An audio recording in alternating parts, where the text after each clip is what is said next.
Video 1. Farmacoterapia en odontología.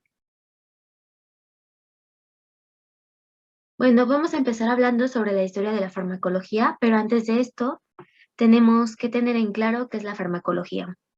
Esta es la ciencia que estudia a los fármacos y sus efectos sobre los procesos biológicos, así como el uso terapéutico basado en evidencia y análisis de datos. Teniendo esto en cuenta, ahora sí podemos entender esta ciencia. Y bueno,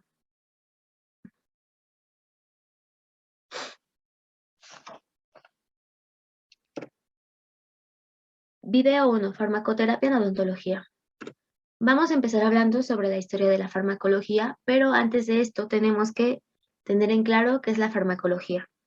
Esta es la ciencia que estudia los fármacos y sus efectos sobre los procesos biológicos, así como su uso terapéutico basado en evidencia y análisis de datos. Teniendo esto en cuenta, ahora sí podemos comenzar.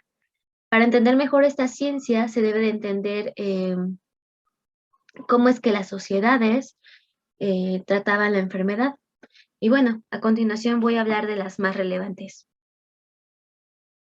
Comenzamos con la cultura griega. Ellos establecieron la teoría moral en donde nos decía que el cuerpo estaba constituido por 4 líquidos: sangre, flema, bilis amarilla y bilis negra. Estos, en equilibrio, brindaban salud. También nos decían que el flujo de estos humores podía llegar a ser modificado por alguna dieta, sangría o actividad física. Otra de las culturas es la de Mesopotamia. Ellos relacionaban la enfermedad con algún castigo de los dioses, haciendo que una de sus curas fuera la penitencia. Una de las características principales de esta cultura es el código de Hammurabi. Este código enumeraba las leyes que debían de seguir para el bienestar de la gente. En la cultura helénica ya no creían en ninguna superstición. Ellos dejaban en manos de la naturaleza la respuesta curativa. En la cultura griega ya no creían que la enfermedad se relacionara con algo mágico, sino con causa y efecto de síntomas y enfermedades. Ellos se basaban en la exploración del paciente tocando y escuchando el cuerpo. En algunas ocasiones realizaban exámenes de orina y excreciones. Uno de los personajes principales de esta cultura es Galeno. Él dio gran importancia al funcionamiento de varios órganos. También dio los métodos de preparación y conservación de algunos fármacos y también describió enfermedades infecciosas. En la cultura china se basaban en el flujo de energía vital, mejor conocido como Qi. Este flujo, con su continua circulación, mantenía la salud del cuerpo y mente. También presentaba puntos de conexión en el cuerpo, los cuales podían llegar a ser modificados por acupuntura, digitopuntura, magnetismo, respiración y meditación. En la cultura egipcia, la medicina era gratuita y estaba vinculada a los templos. Ellos ocupaban como medicamentos minerales, vegetales y productos animales. Todo lo que se sabe de esta cultura se debe gracias a los papiros de Evers y Edwin Smith. El médico Ibn Sina fue uno de los mayores pensadores de la cultura árabe. Él revolucionó obras médicas de antecesores griegos como Galeno, Aristóteles e Hipócrates. También descubrió enfermedades infecciosas y cómo es que se expandía la enfermedad. La cultura prehispánica ya no creía en que la enfermedad estaba relacionada a los dioses, sino que ellos creían que el universo estaba conceptualizado por 13 universos, los cuales mantenían un orden al igual que el cuerpo, y la enfermedad era parte de ese orden. Ellos curaban su enfermedad a partir de hierbas medicinales. Bueno, ahora voy a hablar sobre la teoría de la bala mágica. A finales del siglo XIX ya se disponía de productos útiles que actuaban sobre los síntomas, como los antipiréticos, narcóticos, anestésicos y analgésicos, pero había muy pocos que actuaban sobre la causa de las enfermedades. Aquí es en donde aparece el médico Paul Ehrlich, el cual se empeñó en buscar una sustancia que actuara sobre la causa de la enfermedad sin ocasionar daño a las células del cuerpo. Él definió las condiciones que debería de tener esta sustancia, mejor conocida como la bala mágica. Tenía que poseer acción antimicrobiana, ser activo sobre los microorganismos a baja concentración, presentar mínima toxicidad para el huésped y por lo tanto un alto índice terapéutico, así como no permitir el desarrollo de la resistencia. Y bueno, este médico lo logró. En 1910 se probó con éxito el conocido como 606 o Salvarsan contra la sífilis. A partir de este descubrimiento, se pasó a ensayar en otros animales de experimentación y posteriormente en humanos con muy buenos resultados. Prácticamente el Salvarsan se trataba de un compuesto que mataba a espiroquetas, pero en cambio no reaccionaba con el cuerpo humano y resultaba inocuo. Y bueno, de esto surgió el término toxicidad selectiva. Y fue así como se crea la quimioterapia, con producto de síntesis proporcionados por la química orgánica que presentan una toxicidad selectiva. Y bueno, para finalizar con este tema, el Salvarsan fue utilizado hasta el uso de la penicilina. Ahora voy a hablar sobre la definición de droga, fármaco y medicamento. Las drogas son toda sustancia de origen natural o sintético con efectos sobre el sistema nervioso central, utilizada con fines no terapéuticos. En cambio, el fármaco es cualquier sustancia de cualquier origen que puede interactuar con el sistema biológico que pueda causar alguna reacción. Es utilizado en la prevención, diagnóstico, tratamiento, investigación y como cura de una enfermedad, para evitar la aparición de un proceso patológico no deseado, o también para modificar condiciones fisiológicas con unos fines terapéuticos. Y por último, el medicamento es el estado final bajo el cual se presenta un fármaco para su uso práctico. También para esta se usa para la consideración del máximo beneficio terapéutico para el individuo y así minimizar los efectos secundarios indeseables. También se va a identificar por el nombre genérico del fármaco que contiene y mediante un nombre comercial o de marca que escoge el fabricante. Bueno, ahora voy a hablar sobre la farmacocinética y la farmacodinámica. Empezamos con la farmacocinética y prácticamente va a ser lo que el cuerpo le va a hacer al fármaco. Y bueno, como dato, esta va a presentar una mnemotecnia, la cual identifica sus pasos, y esta va a ser LAFME. L de liberación, A de absorción, D de distribución, M de metabolismo y E de excreción. Entonces vamos a empezar con sus pasos. La liberación.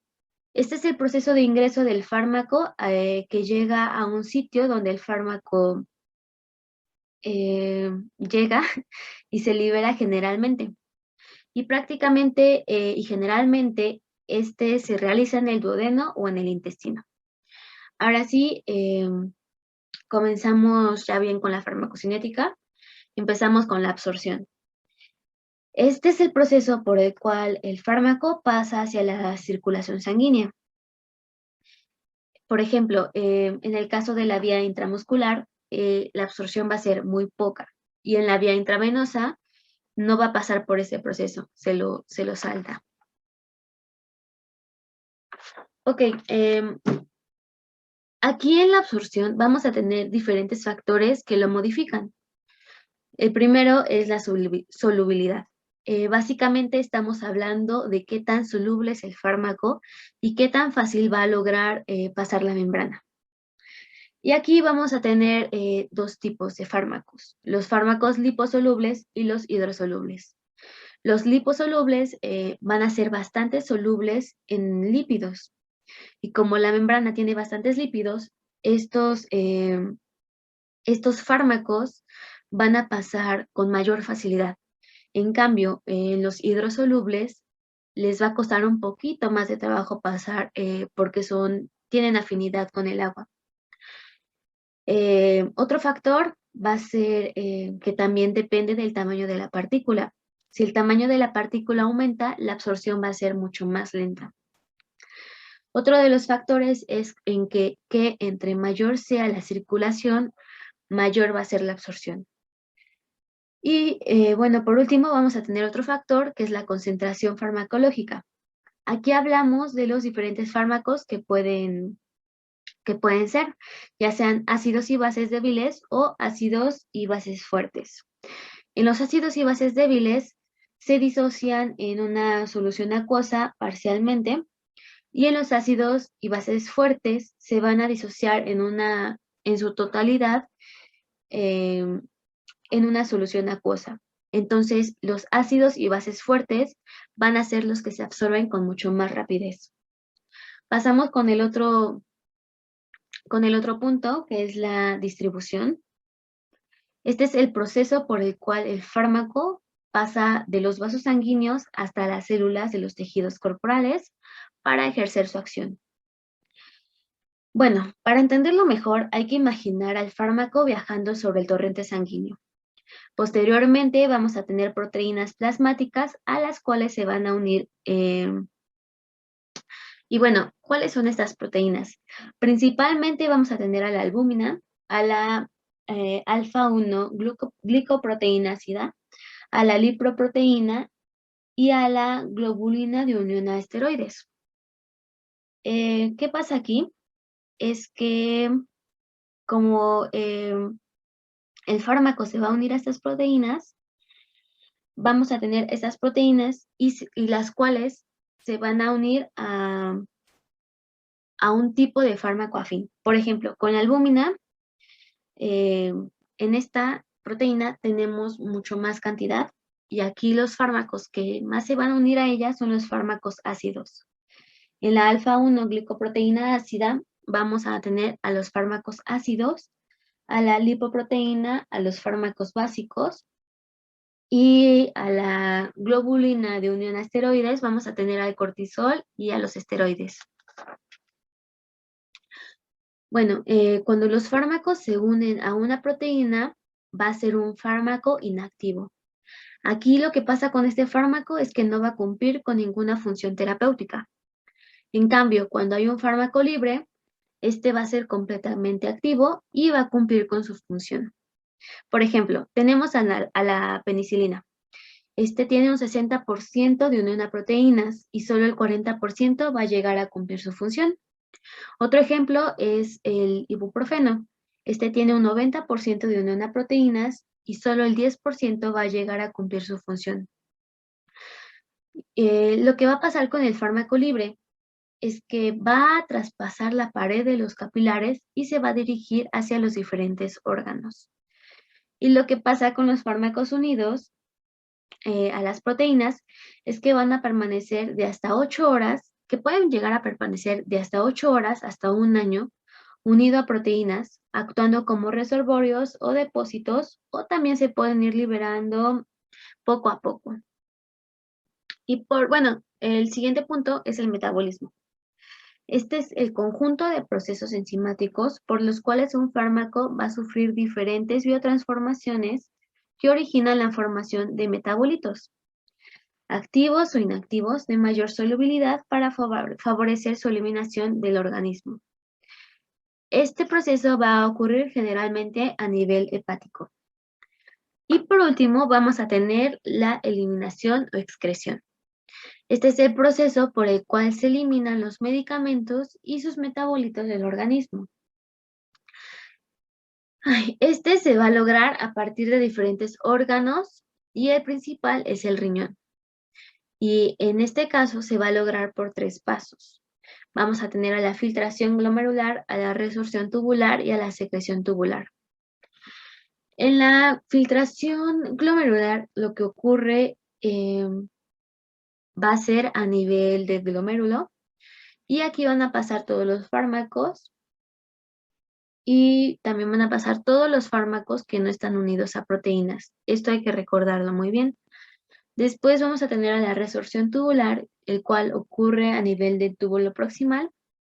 Y por último vamos a tener a la secreción tubular. Este va a ocurrir a nivel del túbulo distal y depende de que haya un aumento de los niveles del fármaco a nivel del plasma. ya que si hay este aumento será más rápida la eliminación. Bueno, a continuación voy a hablar de la farmacodinamia. Esto es lo que el fármaco le va a hacer al cuerpo por medio de mecanismos de acción. Aquí el fármaco va a tener ciertas características. Tiene que ser afín. Esto significa que tan atraído es hacia algo. También tiene que presentar potencia, que es la cantidad de sustancia que necesita para realizar el efecto. Y por último vamos a tener la eficacia. Este es el resultado de la unión entre el fármaco y el receptor. Entonces, para entender mejor a la farmacodinamia, vamos a decir que es el estudio de los efectos bioquímicos y fisiológicos de los fármacos y de sus mecanismos de acción. Bueno, vamos a tener clasificación hacia sus receptores. Pueden ser asociados a canales iónicos, acoplados a proteínas G o también a receptores intracelulares. También vamos a tener la interacción fármaco-receptor. Como ya lo mencionaba antes, tiene que tener la capacidad de unión al receptor, que es la afinidad. Tiene que tener actividad intrínseca, la cual es la capacidad para producir la acción tras la unión al receptor. Tiene que tener acción farmacológica, que va a ser el cambio que va a provocar el fármaco. También tenemos que tener esta interacción, que es el efecto farmacológico.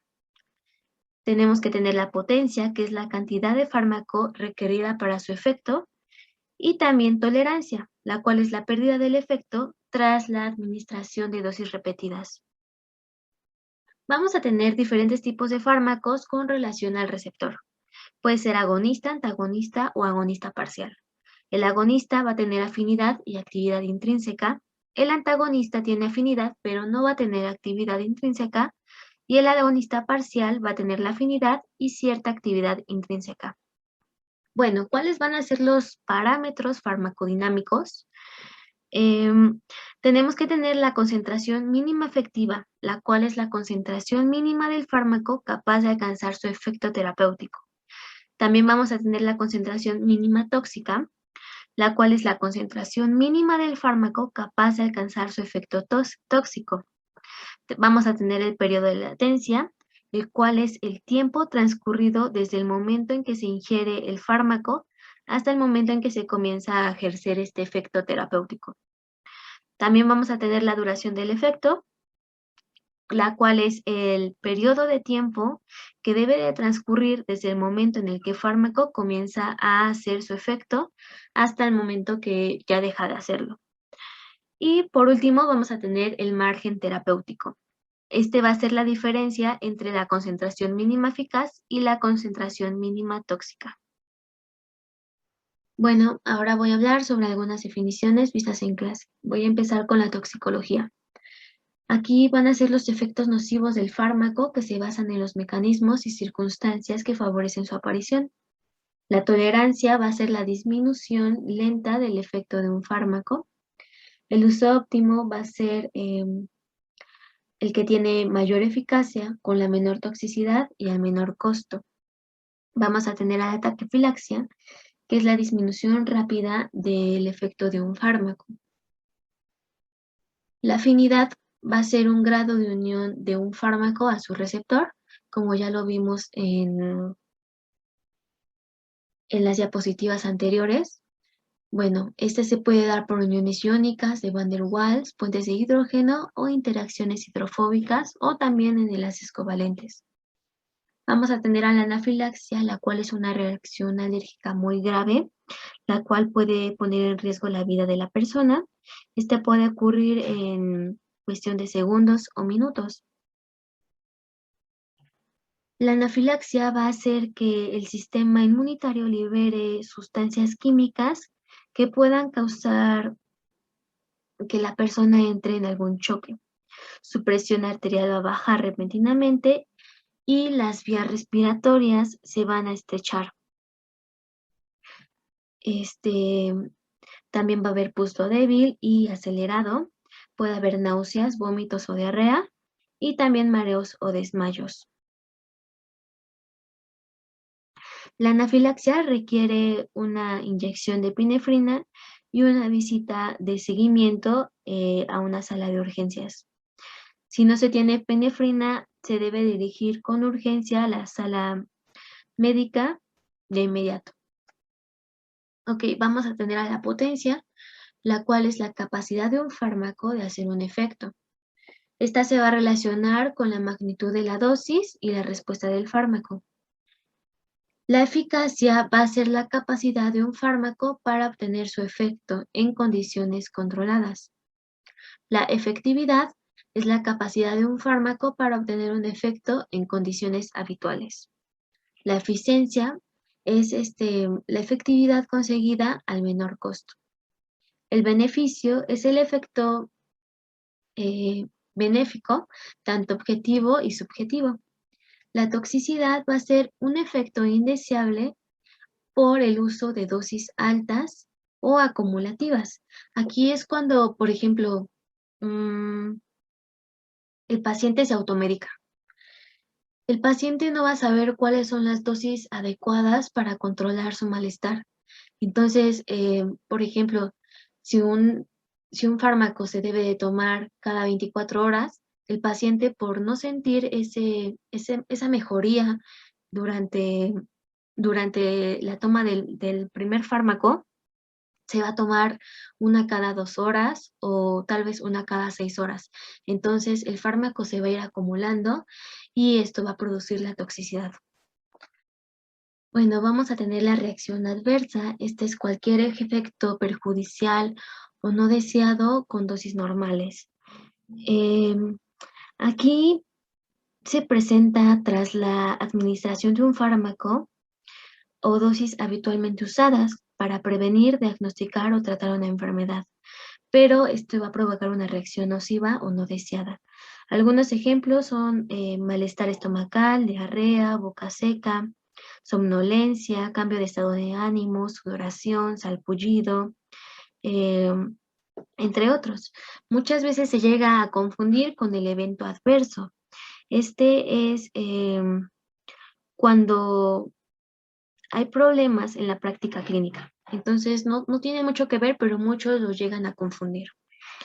Ok, ahora vamos a hablar sobre la relación beneficio-riesgo. En términos generales, esta relación es el balance entre los riesgos y beneficios de una terapia.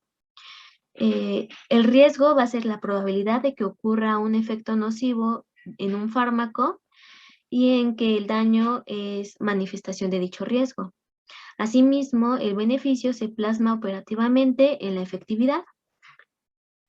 Después vamos a tener a la intensidad. Este es el nivel del efecto del fármaco en relación a la concentración plasmática. Por ejemplo, si hay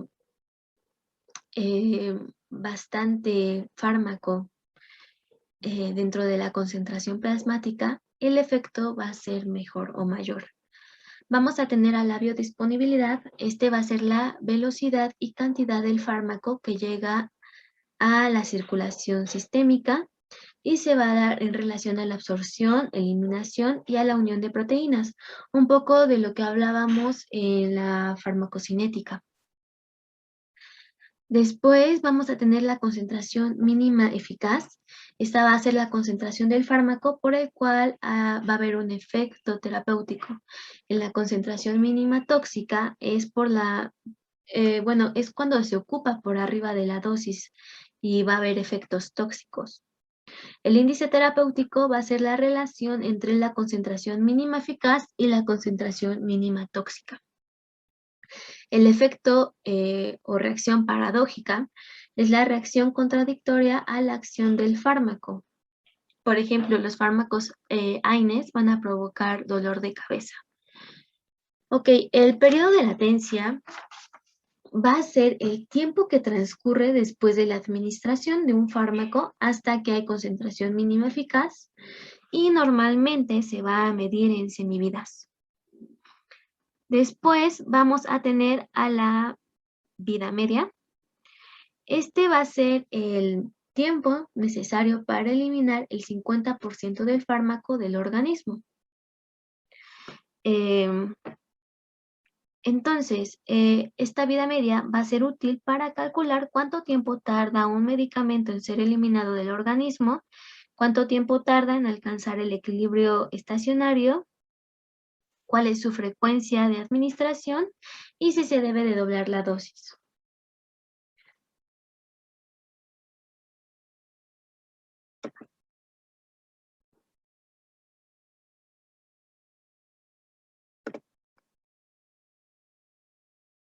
Vamos a tener a la curva ABC o área bajo la curva.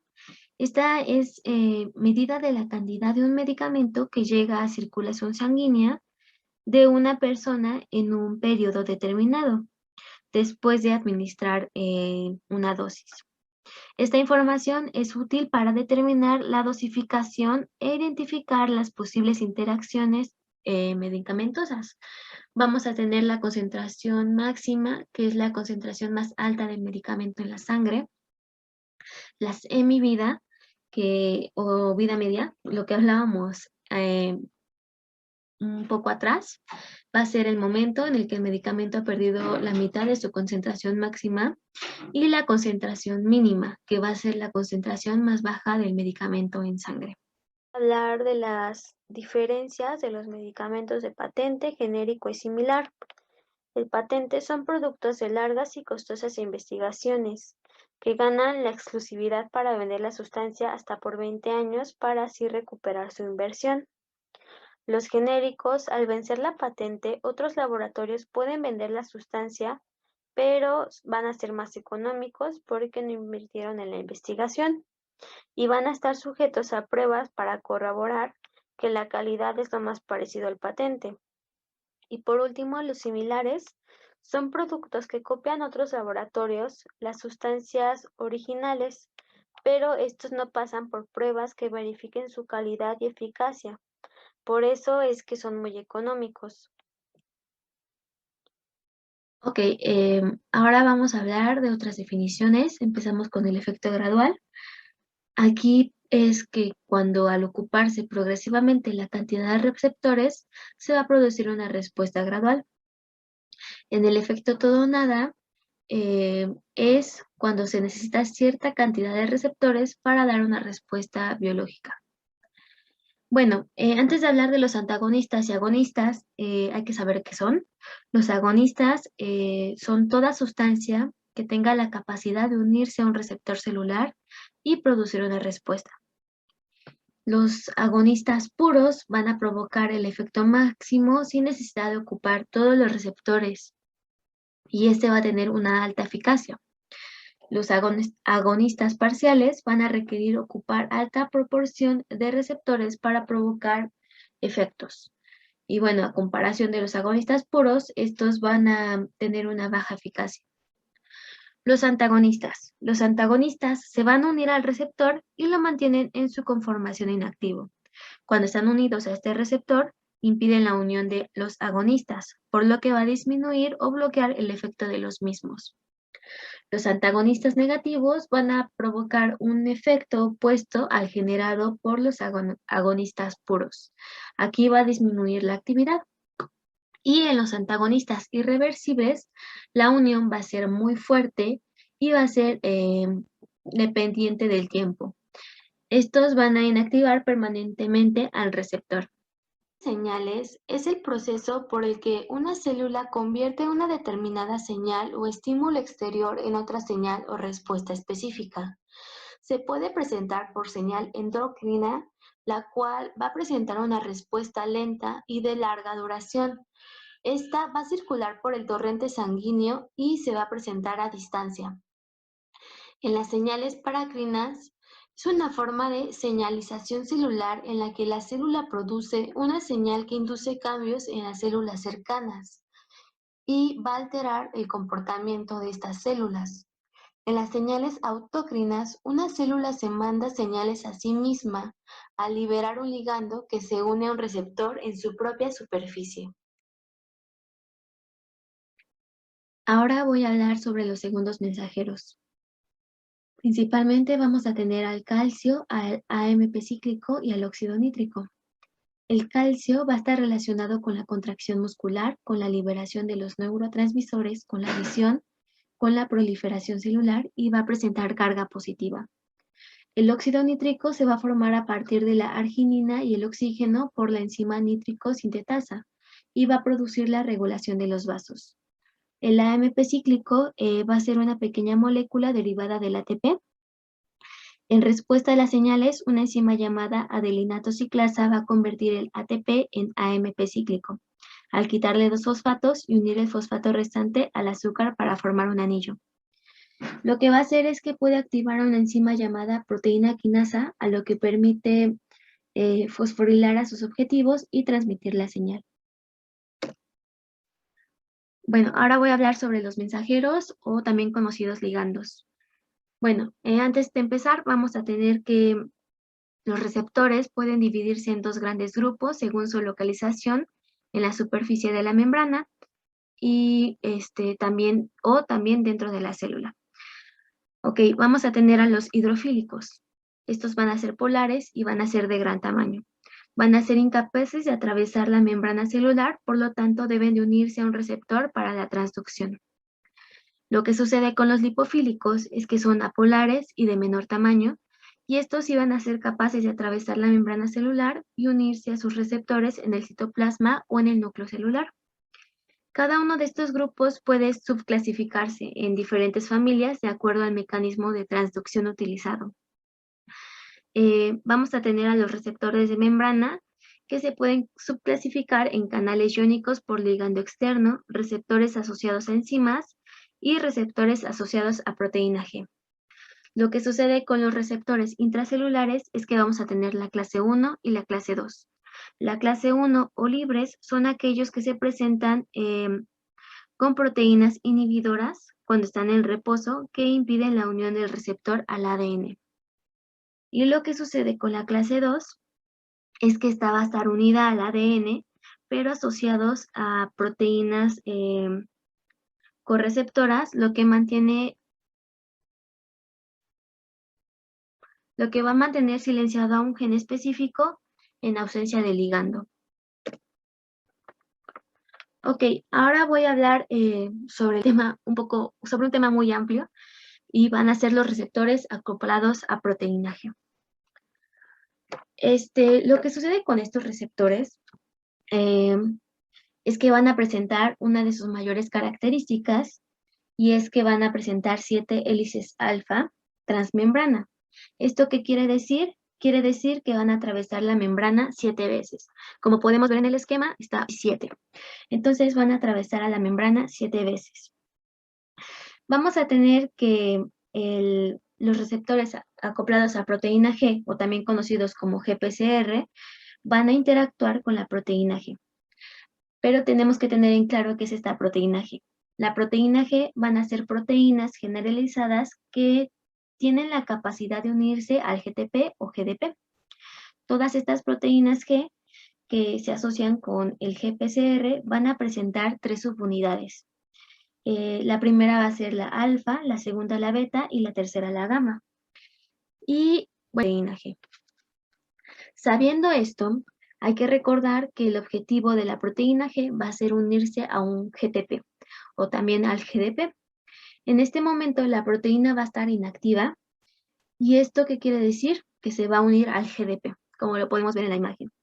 Este GDP se va a unir a la subunidad alfa y cuando la proteína se vaya a activar, se va a unir al GTP. Bueno, ahora vamos a hablar de cómo funciona la vía de señalización.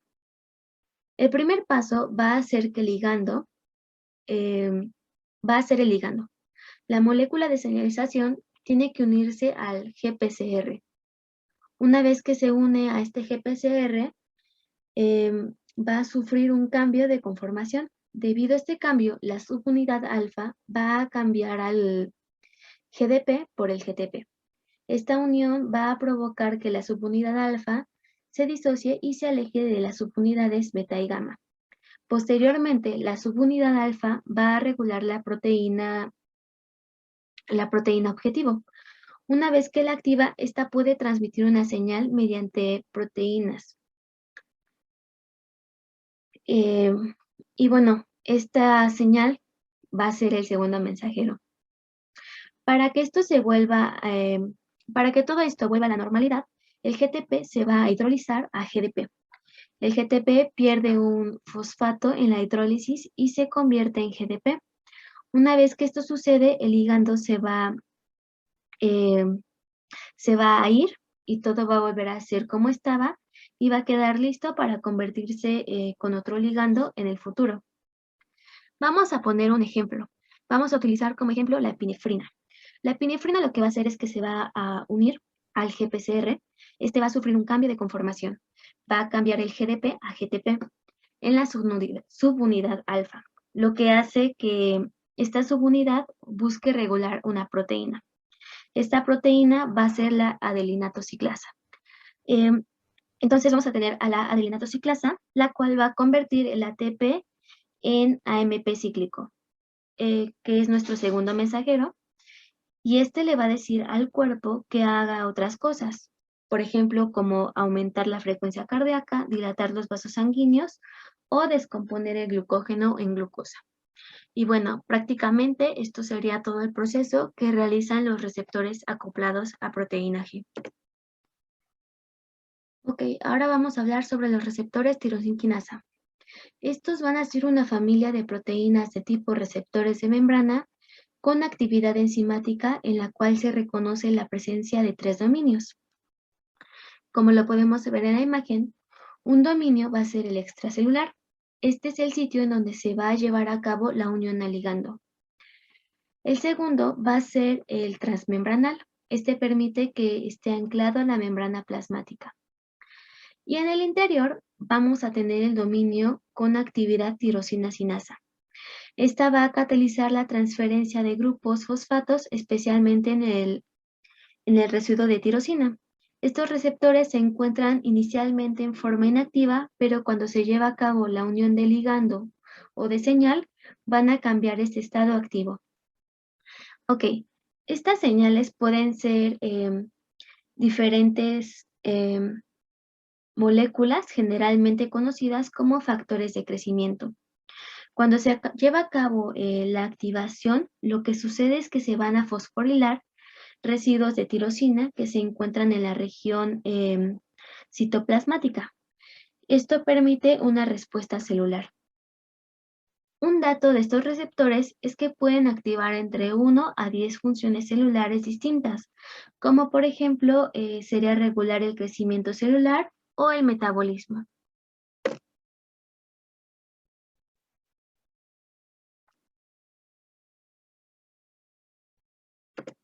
Ok, ahora vamos a hablar sobre los receptores nucleares. Estos van a ser una clase de proteína que se encuentra en el interior de las células.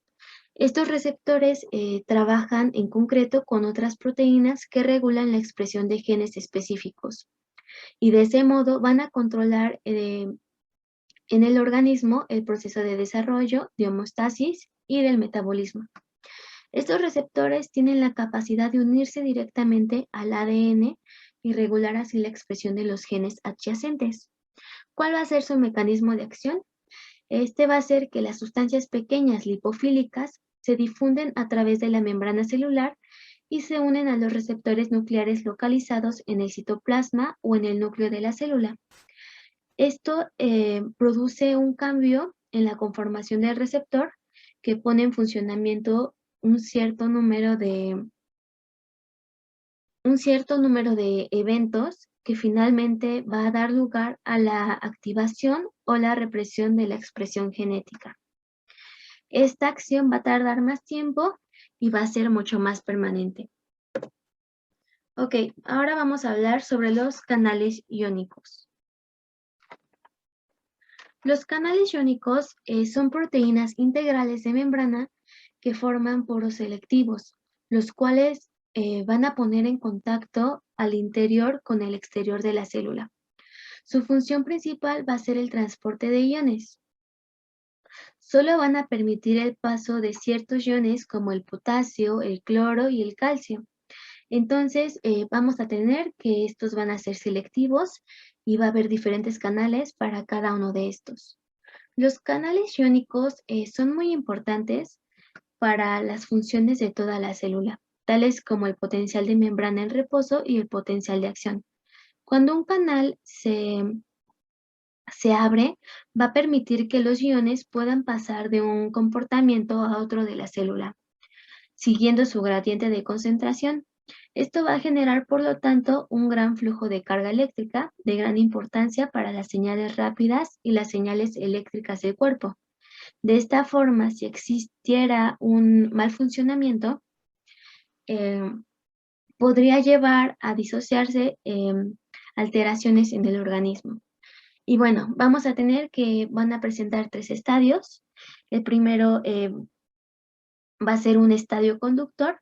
Este es el estado abierto que permite el paso de iones y van a haber 2 no conductores, uno en estado inactivo y en otro va a ser el estado de reposo. Ahora voy a hablar del efecto placebo y nocebo. El efecto placebo es la reacción del cuerpo ante un tratamiento falso, que el paciente cree que es real. Lo que sucede aquí es que el paciente, al esperar que el fármaco o el tratamiento tenga un efecto, con eso basta para que físicamente se produzca el efecto. Por ejemplo, hubo un caso en el que un paciente creyó que le iban a inyectar morfina. Sabemos que sabemos que la morfina va a bloquear la transmisión de estímulos dolorosos. Pero lo que pasó en este caso es que en realidad le estaban inyectando agua. Y lo sorprendente aquí es que el resultado fue bueno, ya que con el agua se bloquearon la transmisión de estímulos dolorosos. En mi opinión, me parece bastante increíble la fuerza que tiene la mente sobre el cuerpo para poder crear este efecto.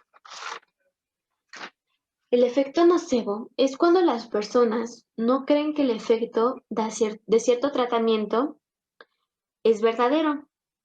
Y esto puede hacer que se enfermen por el simple hecho de pensar negativamente. Nosotros como odontólogos tenemos que orillar a nuestro paciente a creer que el tratamiento es óptimo para que también pueda llegar a realizarse ese efecto placebo. También tenemos que ser muy cuidadosos con las palabras que utilizamos, ya que en la práctica clínica tienen mucho más valor de lo que pensamos, porque si animamos a nuestro paciente, podemos llegar a crear ese efecto placebo. En cambio, si no lo tratamos con ese ánimo y también decimos los efectos adversos y no explicamos el tratamiento de una manera adecuada, podemos llegar a crear en nuestro paciente el efecto nocebo. Así que las palabras que utilizamos en nuestro tratamiento son determinantes para un buen efecto.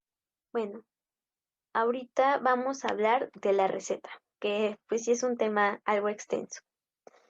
Vamos a empezar con los tipos de receta. Van a ser 4. Puede ser receta médica simple, que va a estar hecha por un profesional de salud, tiene que estar legalmente habilitado y en esta receta tiene que pedir una cantidad de medicamento que pueda ser dispensado. El segundo es la receta médica magistral. Esta se describe una fórmula especial para un determinado paciente.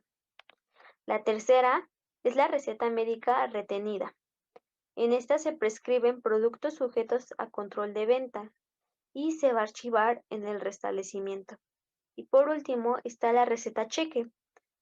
Este es un formulario oficial que forma parte de los talonarios de los servicios de salud que proporcionan a los médicos y también a las farmacias para la prescripción de productos estupefacientes y productos psicotrópicos. Los formularios de recetas cheques son de uso personal y exclusivo del profesional y no podrán transferirse ni accederse a ningún título. La receta va a constar de 3 partes.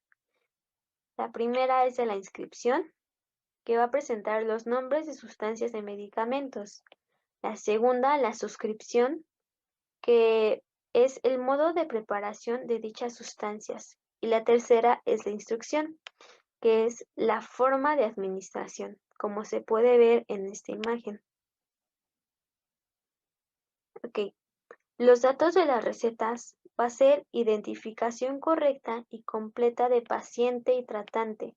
También tiene que tener la firma del tratante y su permiso para ejercer la medicina. También tiene que presentar la fecha, el lugar, la identidad del fármaco, genérico y patente, y también la cantidad y forma de administrar. También el medicamento tiene que presentar sus datos. Tiene que presentar el nombre del medicamento, la forma terapéutica, ya sea por cápsula, píldora, comprimidos o otros. También tiene que presentar la dosis y la vía de administración, ya sea oral, pomada, supositorios. Bueno, también van a haber tipos de medicamentos. Van a ser los que no necesitan receta, los que necesitan receta y los que necesitan recetas especiales. Y se van a clasificar los fármacos por grupos. El grupo 1 solamente se va a dar con receta. El grupo 2 solo con receta que se retiene en farmacia y se va a registrar en los libros de la farmacia. Y en este solamente se van a poder proporcionar 2 cajas como máximo. El grupo 3 también se va a proporcionar con receta y se va a surtir hasta 3 veces y va a tener un registro por cada vez y se va a retener la receta a la tercera vez. El grupo 4 es la receta médica reversible. Estas son tantas veces, bueno, estas puede ser tantas veces como indique el médico. El grupo 5 va a ser sin receta y va a ser exclusivo en farmacias. Y por último, el grupo 6 va a ser sin receta y se puede encontrar en otro establecimiento que no sean farmacias. Les voy a hablar un poco sobre algunos errores que muchos médicos cometen al prescribir una receta. Tenemos como la más principal es el mal diagnóstico, que nos va a dirigir al mal tratamiento. También tenemos un buen diagnóstico, pero mal tratamiento. Otra de las más comunes es recetar un fármaco no pertinente para tratar el diagnóstico correcto. O tenemos también recetar un fármaco pertinente, pero incompatible con otros fármacos. Es por esto que es importante seguir las leyes y estudiar también nuestro caso y saber muy bien qué vamos a recetar para tener un buen tratamiento. Ok, ahora sí vamos a hablar sobre las leyes. Yo elegí las más importantes para mí. Tenemos el artículo 28 que nos habla de que la receta solo podrá ser emitida por profesionales de la salud como médicos, homeópatas, cirujanos dentales, veterinarios, pasantes de servicio social, enfermeras y parteras. Estas últimas tres nos hablan, bueno, nos dicen que solamente son en situaciones especiales. El artículo 29 nos habla de los componentes de la receta, como el nombre y domicilio completos y número de célula profesional de quien prescribe, así como la fecha y firma del emisor. Y por último tenemos al artículo 38. Este nos dice que las reacciones adversas deben de hacerse del conocimiento del servicio de salud, para así ellos tenerlo en cuenta y estudiar el fármaco. Ok, los siguientes temas los voy a realizar en forma como de podcast para cambiar un poco el tipo de video. Ok, vamos a empezar con las fuentes de información. El proceso de la prescripción de la receta debe estar basado en diferentes fuentes de información que tengan diferentes grados de evidencia. Vamos a tener las primarias, las secundarias y las terciarias. Las primarias van a contener datos originales en reportes, artículos, congresos, revistas y libros.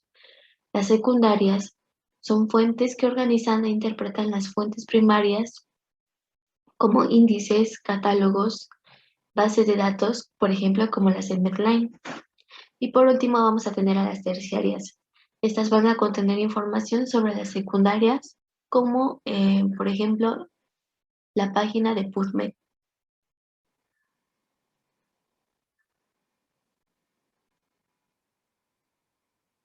Ok, vamos a tener otro método también de cómo clasificar las fuentes de información, y esta va a ser mediante el modelo de la pirámide 6S. Esta va a ser un modelo que nos permite seleccionar las fuentes de información que contengan mayor probabilidad de la evidencia. En la pirámide nos muestra que en la base va a haber mucha información con más o menos evidencia, y hacia la punta va a haber menos información con mayor evidencia. Ok, vamos a empezar con la base. Nos habla de los estudios. Aquí va a ser el desarrollo de actitudes y habilidades y opinión de un especialista sobre el tema. En el número 5 vamos a tener la sinopsis. Este va a resumir en general una obra en particular y va a comparar declaraciones, patrones y evidencias, y va a tener una estructura pico, y va a haber también juicios de su valor.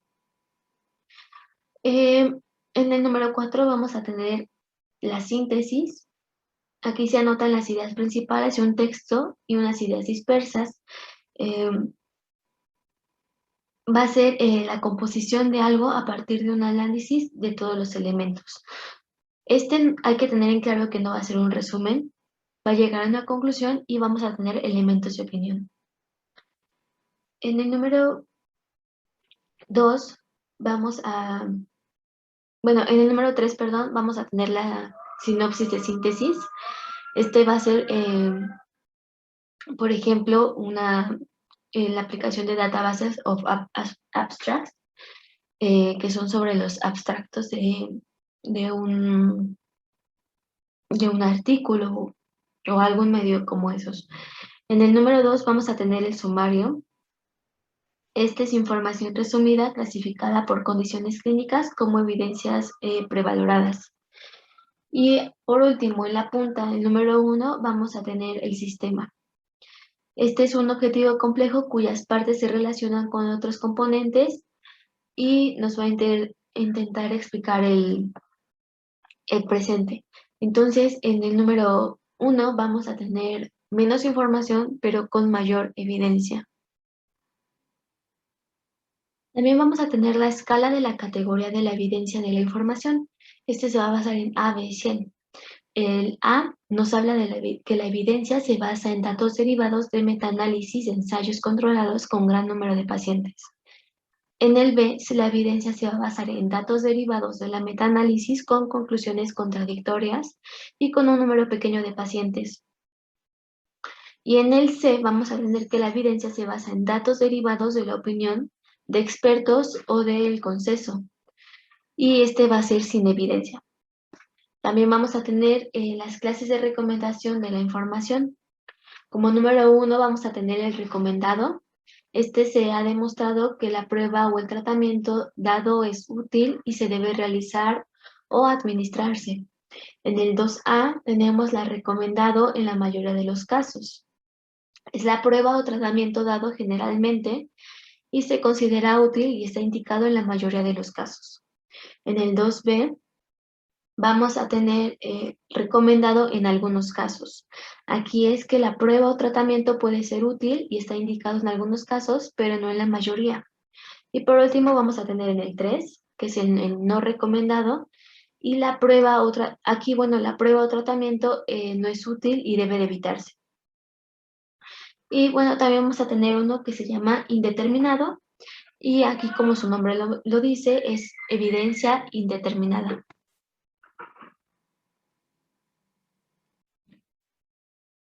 Ok, ahora vamos a hablar sobre el pico. Esta es la forma que se recomienda buscar información, o hay una pregunta en donde se agregan variables según el sistema para delimitar la búsqueda. El pico va a tener una mnemotecnia que es PICO. Como lo dice, va a ser el pico. Empezamos con la P. Este se refiere al paciente problema, cómo son sus características, tamaño, edad, género, ubicación, entre otros. La I nos habla de la intervención y se refiere a qué se le va a hacer al paciente o a la población. Nos habla sobre el método de prevención, diagnóstico, terapia y pronóstico. El C va a ser la comparación. Es cómo se va a evaluar contra qué en relación a qué. Y por último vamos a tener la O, que es el resultado esperado o consecuencia de la intervención en la población en comparación con el grupo de control. Ok, ahora vamos a hablar sobre la metaanálisis. Ok, este va a ser un conjunto de herramientas estadísticas para sintetizar datos de una colección de estudios. Van a medir el tamaño del efecto del resultado esperado, es consistente de precisión y exactitud, y nos va a ayudar a identificar las inconsistencias y los sesgos. Ok, ¿a qué nos referimos con esto? Con la exactitud nos referimos a la cercanía de una medición al valor verdadero. Con la precisión es la cercanía de agrupación entre un grupo de resultados. Sobre la veracidad nos referimos a la cercanía de la medida de un grupo de mediciones al valor verdadero. Y sobre el sesgo, este va a ser la diferencia entre mediciones y valor de referencia.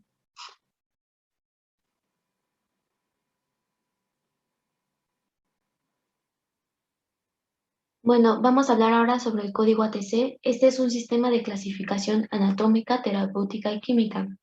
Va a ser un índice de sustancias farmacológicas y este fue organizado por grupos terapéuticos creado por la OMS. Este va a estar estructurado en 5 niveles por números y letras. Bueno, el nivel 1 va a ser anatómico. Es el órgano o sistema en el cual va a actuar el fármaco. Y en estos van a existir 14 grupos en total, de la A a la V. La A es sistema digestivo y metabolismo, el B, sangre y órganos hematopoyéticos, el C es sistema cardiovascular, el D son los medicamentos dermatológicos, el G es el aparato genitourinario y las hormonas sexuales, el H van a ser preparados hormonales sintéticos, J son los antiinfecciosos en general para uso sistémico, L son agentes antineoplasmáticos, M son sistemas mucoesqueléticos, el N van a ser el sistema nervioso, el P se refiere a productos antiparasitarios, insecticidas y repelentes, R va a ser el sistema respiratorio, S los órganos de los sentidos y por último el V se va a referir a varios. El segundo nivel nos habla del subgrupo terapéutico y este va a ser identificado por un número de 2 cifras. El nivel 3 va a ser el subgrupo terapéutico o farmacológico y este va a ser identificado por una letra del alfabeto. El número 4 va a ser el nivel subgrupo terapéutico, farmacológico, químico y este igual va a ser identificado por una letra del alfabeto. Y por último vamos a tener el nivel 5. Este es el nombre del principio activo o de la asociación farmacológica y va a estar identificado por un número de 2 cifras. Así se obtiene el código completo de cada principio activo. Algunos principios activos, en virtud de su propiedad terapéutica, pueden tener más de un código. Ok, sabiendo esto, vamos a tener un ejemplo. Este va a ser el diazepam y este va a ser conocido con el código N05BA01 y se obtiene de la siguiente manera. La N nos habla del sistema nervioso, que es el grupo anatómico principal. El 05 va a ser se va a referir a psicolépticos, que este va a ser su grupo terapéutico principal. El B se refiere a los ansiolíticos, que este va a ser su grupo terapéutico farmacológico. A se refiere a derivados benzodiazepánicos y es el subgrupo químico terapéutico farmacológico. Y por último vamos a tener al 01, que se refiere al diazepam, que es la sustancia final. Otro ejemplo puede ser el ketoconazol. Este puede ser reconocido bajo 3 códigos. Tenemos el código 1, que es de 01 a CO8. Este va a ser un antimicótico para uso dermatológico tópico derivado del imidazol. Otro código va a ser el G01AF11, que va a ser conocido como un antibiótico ginecológico derivado del imidazólico. Y por último, puede ser reconocido como J02AB02, y este es un antimicótico para uso sistémico derivado del imidazólico. Entonces, como podemos ver, el fármaco tanto puede tener un código como puede tener 3 o más, dependiendo de cómo sea reconocido.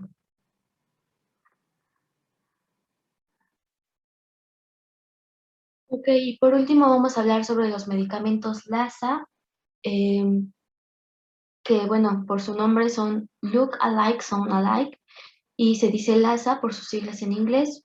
Estos son medicamentos con apariencia similar o con fonética o sonido similar.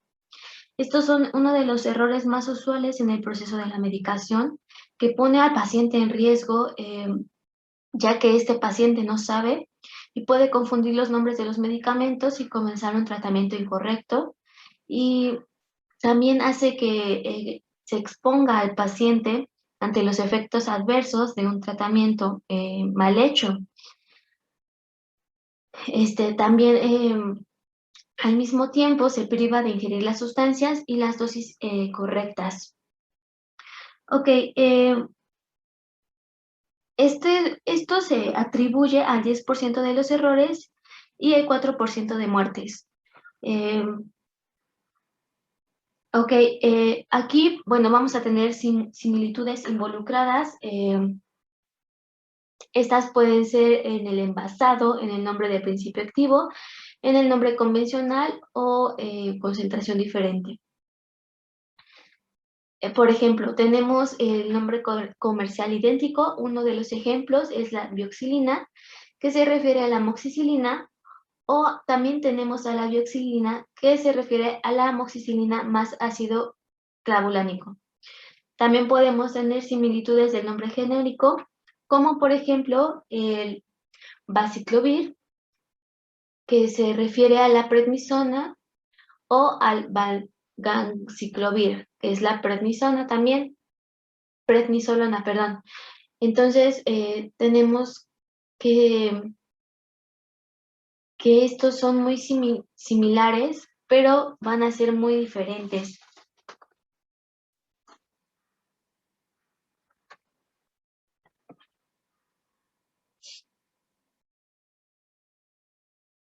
Ok, ¿de qué manera podemos evitar estos errores con estos medicamentos?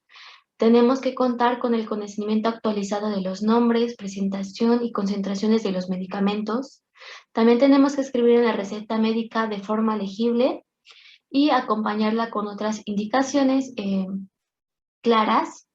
No debemos usar los nombres comerciales. Debemos escribir el propósito de la formulación. También tenemos que escribir órdenes completas de los medicamentos, especificar la ruta de administración y la concentración del fármaco. También tenemos que reconocer anticipadamente los potenciales errores por los medicamentos LASA. No tenemos que abreviar. Tenemos que almacenar medicamentos LASA en diferentes lugares. No debemos usar el 0 después del punto decimal y tampoco el 0 antes del punto decimal. A eso me refiero con las dosis.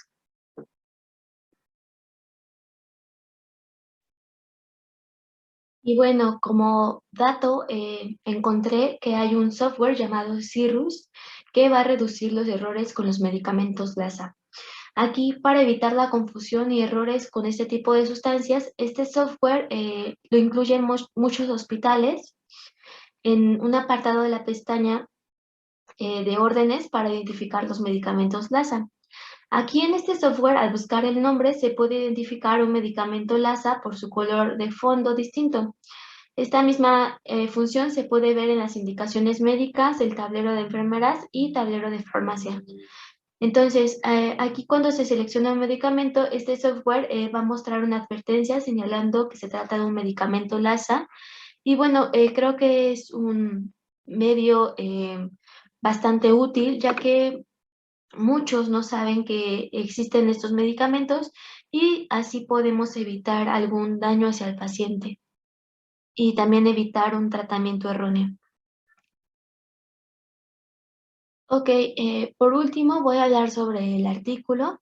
El que elegí se llama ¿Cómo la desregulación, la sequía y el aumento de los incendios impactan en la biodiversidad amazónica? Ok, quise hablar de este artículo ya que es un tema que no es muy sonado hoy en día y a pesar de que en cierta parte nos está afectando a todos.